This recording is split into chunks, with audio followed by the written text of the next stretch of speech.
Justamente una de las reuniones se desarrolló en la Secretaría de Trabajo de la provincia de Río Negro con referentes del Ministerio de Educación y Derechos Humanos y la gente de UNTER, las nuevas autoridades de UNTER, y en este caso estamos en contacto con Laura Ortiz, que es secretaria general del gremio docente rionegrino, para saber, bueno, cuál fue la propuesta del gobierno provincial y cómo va a continuar todo este análisis de la propuesta que hizo la provincia de Río Negro. Laura, ¿qué tal? Buenos días. Pablo, Beto, de la Ciudad de la Furia, Radio 90 te saludan.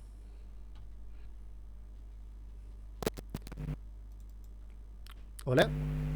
Ahí. Hola. Ahora sí te escucho. ¿Cómo estás, Laura? Buenos días. Buenos días. Bueno, Laura, por empezar, para saber, pasaron prácticamente 40 días de la conducción del gremio docente UNTER en la provincia de Río Negro y lo primero que hicieron fue este reclamo para lograr una recomposición salarial y solicitar una reunión paritaria. Estuviste, creo que fue el 8 de enero, cara a cara con el gobernador Alberto Bretilnec en el lanzamiento de la 50 edición de la Regata del Río Negro. Bueno, contanos un poco cómo ha sido este mes y días que llevas al frente del gremio docente UNTER y cómo se desarrolló la reunión de ayer en Viedma. Bueno, sí, contando un poco cómo han sido estos días de nuestro inicio. La verdad que nosotros habíamos realizado 3 presentaciones con el pedido de convocatoria paritaria, las cuales no habían tenido respuesta. Y sí, tal como lo decías, estuvimos en la largada de la regata en Plotier. Ahí tuvimos la oportunidad de hablar con el gobernador, el cual se mostró un poco negado a conversar con nosotros, así que bueno, justamente le planteamos esto, lo tardío de la paritaria y el tiempo que había pasado sin que nos convoquen. Así que bueno, ahí tuvimos nuestro primer encuentro. Y también en ese periodo de inicio había tenido yo comunicación telefónica con la ministra, habíamos acordado una reunión previa a las paritarias y bueno, después esa reunión no se concretó, me volví a comunicar telefónicamente para ver qué había sucedido. El planteo de ella fue claro, que al haber recibido la notificación del pedido de convocatoria paritaria, ella no pensaba reunirse conmigo, así que bueno, digamos que los escenarios ya venían dejando claro cómo íbamos a encontrarnos en esta oportunidad en el ámbito paritario. Pero la verdad que aún así no dejó de sorprendernos el recibimiento que tuvimos, porque desde el inicio de la paritaria la ministra de Educación se expresó muy contundente de que bueno, que sabía que habían 2 posturas muy diferentes, muy profundas en las diferencias, y que iban sin expectativa alguna de acuerdo, así que ellas en realidad iban con un temario cerrado, que iban a presentar la propuesta salarial y lo que tenía que ver la relación sindicato y gobierno, y que no iba a pasar a más de eso. Así que la verdad que fue una jornada complicada, extensa, porque bueno, todo el tiempo, más allá de que la reunión paritaria parecía terminar a la media hora que habíamos ingresado, nosotros insistimos constantemente para poder expresar la cantidad de demandas que llevábamos. Nosotros necesitábamos plantear nuestra postura, la preocupación por lo que está sucediendo en los distintos niveles educativos y modalidades, y bueno, la verdad que se hacía complejo ante una negativa, ¿no?, de que bueno, que no íbamos a tratar política educativa, que la propuesta estaba realizada, así que no fue un momento muy ameno. ¿Estuvieron 8 horas reunidos con la ministra Campos? Sí, pese al tiempo que ellos pensaban destinarla a esta paritaria, logramos por lo menos exponer algunas de las situaciones. Igual hicimos presentación por nota de la cantidad de demandas que tiene la docencia rionegrina, presentando un documento sobre un pliego que venimos trabajando hace mucho tiempo, el cual ha sido analizado por las bases y llevado a cabo en los congresos, así que nosotros habíamos presentado todo por escrito y bueno, pudimos solo desarrollar a modo de título algunas de las cuestiones, pero no tratarlos en su profundidad. Así que la verdad que, bueno, también planteamos que, porque la ministra cuando expone la propuesta, obviamente ellos dicen que ellos van con que el año 2025 ya está cerrado, y que para este 2026 hacen una propuesta trimestral sujeta al índice del IPC de Viedma. Así que bueno, nuestro planteo ante esa propuesta fue que no podemos evaluar una propuesta sin haber recuperado lo que quedó pendiente del 2025, y que bueno, claramente hablar del IPC de Viedma no está considerando la diferencia que hay en las diferentes regiones de nuestra provincia. Justamente nosotros cuando hablamos de los valores de inflación que se dan a conocer mensualmente, siempre destacamos que en el caso de Viedma da valores muy inferiores a lo que es el resto de la provincia o a lo que es el resto del país. Realmente datos llamativos, que no sabemos cómo están haciendo los cálculos, pero una diferencia considerable, y si se toma eso, el incremento que podrían llegar a tener los docentes rionegrinos sería muy bajo, los estatales rionegrinos sería muy bajo.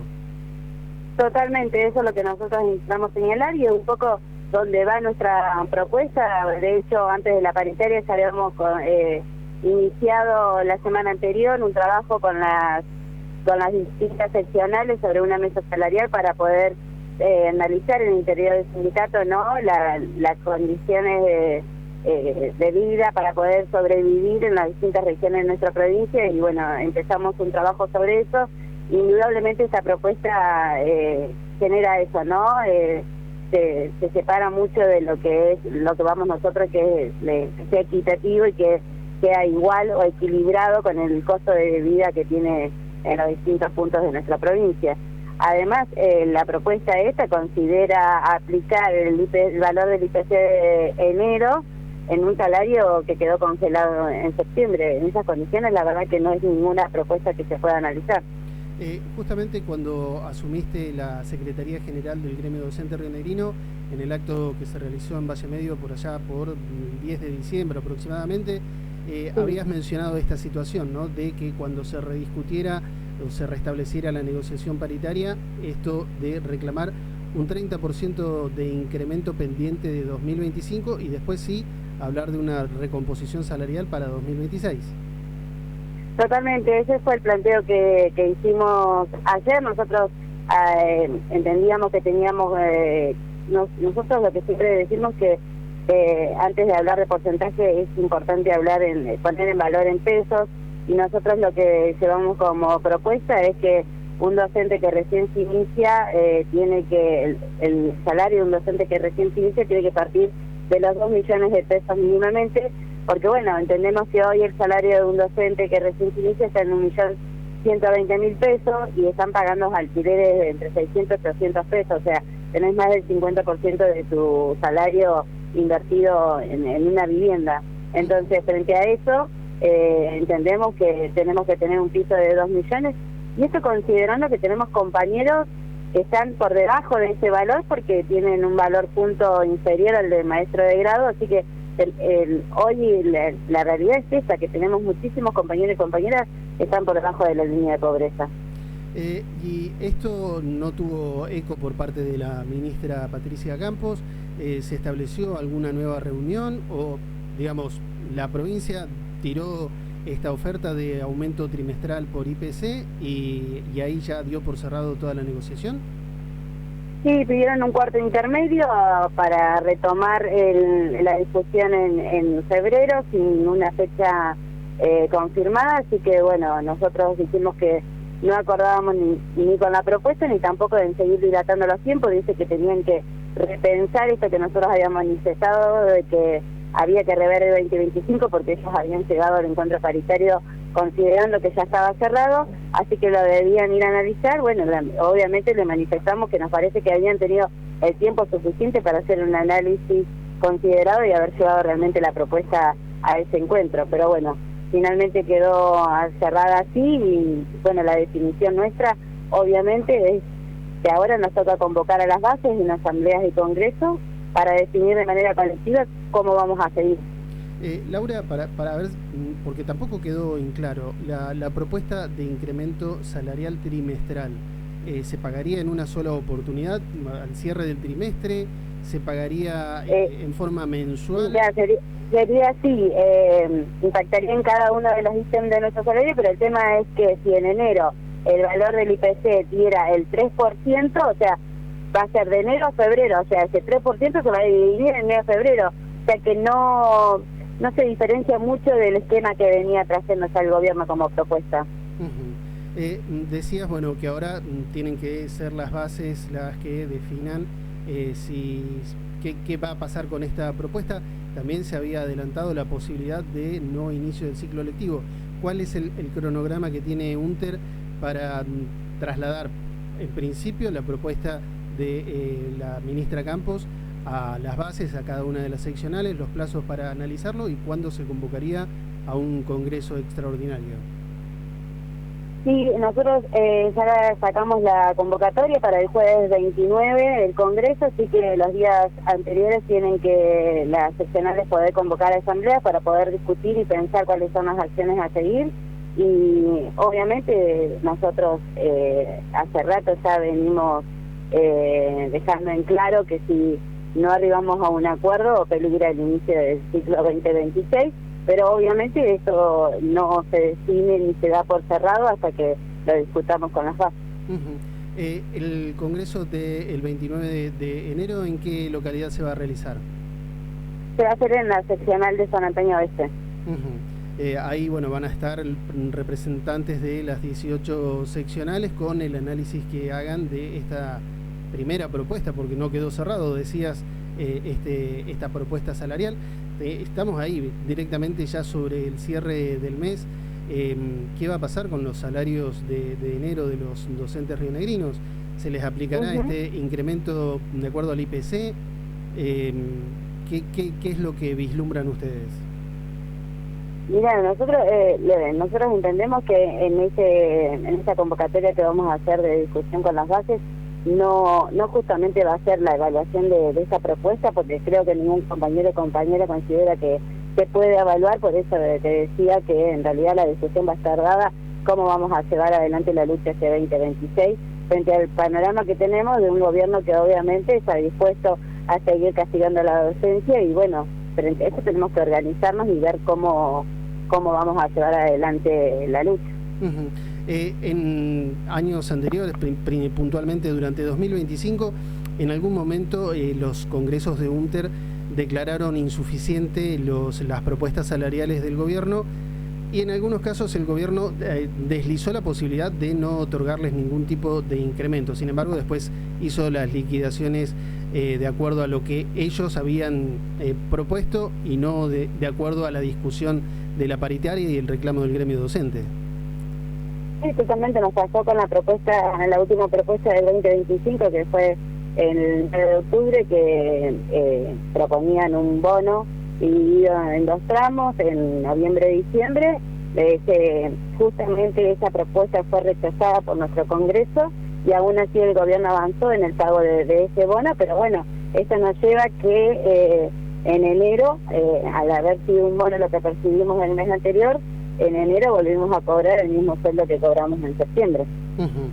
Esta propuesta fue similar para todas las entidades gremiales. Esta propuesta de incremento salarial fue similar para todas las entidades gremiales. ATE también consideró insuficiente, pero hizo también algunos planteos considerando la necesidad de una revisión de acuerdo a los sectores de trabajadores estatales, hacer un promedio en general de la provincia del IPC, digamos, va más en consonancia con la propuesta del gobierno. ¿Existe la posibilidad de continuar como fue en su momento con un frente gremial, teniendo en cuenta que desde UNTER hay una oposición total a esta propuesta, y desde ATE hay un camino intermedio? UPCN directamente no ha participado, y durante todos estos últimos 2 años ha expresado rechazo constante a cada una de las ofertas salariales del gobierno provincial. Mira, en realidad he tenido conversaciones telefónicas con la propuesta de volver a conformar este frente sindical, entiendo que nosotros, por ejemplo, ante esta propuesta, ni siquiera la declaramos insuficiente, sino que la declaramos inviable. Entonces, frente a eso, nosotros venimos manifestando que en ese frente sindical se venían estableciendo acuerdos con los que las bases no estaban tan de acuerdo. Entonces, nosotros para nosotros la prioridad es lo que digan las bases. Así que eso también entiendo que va a ser una definición que vamos a tomar de manera colectiva, de conformar o no un frente sindical. Y en cuanto a la nueva convocatoria de reunión paritaria, decías en febrero, ¿se estableció fecha en este cuarto intermedio cuándo se retomaron las negociaciones? No, fue sin fecha. Fue sin fecha. O sea que les puede pasar lo mismo que en este mes de enero, o como ha ocurrido en la mayoría de los meses, donde la convocatoria es prácticamente en los últimos días, sin posibilidad de una continuidad de la negociación dentro del mes en curso. Sí, totalmente. La verdad que al no ponerle fecha no nos queda claro cuál será la definición del gobierno de convocarnos realmente, o que va a depender también de las definiciones que tomemos, porque también está bueno por ahí comentar que la postura de la ministra fue etiquetarnos de desobedientes y llamar a las bases a una desobediencia constante. Y bueno, la molestia que hubo ayer también fue que nuestros compañeros y compañeras estaban en la calle manifestándose, así que bueno, frente al panorama que tenemos, por eso hay que ver cuáles son las definiciones que nosotros tomamos, y en función de eso cómo repercute en la actitud del gobierno para volver a convocarnos. Y en todo esto también hay que tener en cuenta esta idea del gobernador Alberto Bretignac de comenzar a renovar el gabinete. En algunos casos ya se están produciendo cambios, y en el caso de educación se habla de una salida de la ministra Campos en las próximas semanas, en los próximos meses. ¿Sería comenzar otra vez de cero? Perdón, no te escuché bien la última parte. Digo, si se produce la salida de la ministra Campos de Educación, como se está rumoreando en las próximas semanas, en los próximos meses, ¿sería arrancar nuevamente de cero con quienes asuma el cargo? Exactamente, así es. Los rumores son esos, y bueno, también estamos a la espera de ver qué es lo que sucede, pero entendemos que más allá de quien esté, esto tiene que ver más que nada con una definición de quien gobierna nuestra provincia, más allá de que la ministra de Educación es quien se sienta en la paritaria. Entendemos que esto tiene que ver con una definición política que se está llevando adelante, donde bueno, nosotros ya veníamos diciendo, ¿no?, que entendemos que la provincia tiene los recursos, solo que tiene que definir cómo reorganizar esos recursos para que no sea siempre la clase trabajadora, principalmente los trabajadores estatales, quienes sufrimos el ajuste. Laura, te agradecemos el contacto con la Ciudad de la Furia, con Radio 90, y por supuesto los micrófonos de la radio siempre abiertos para escuchar las novedades que tengan desde el gremio docente UNTER, la continuidad de los reclamos al gobierno de la provincia de Río Negro, y por supuesto esperamos también saber qué es lo que se resuelve en el próximo Congreso Extraordinario convocado para el 29 de enero en San Antonio Este. Bueno, sí, siempre abierta la comunicación, así que estaremos comunicando la semana próxima para poder transmitir las novedades que tengamos. La palabra de Laura Ortiz, secretaria general del gremio docente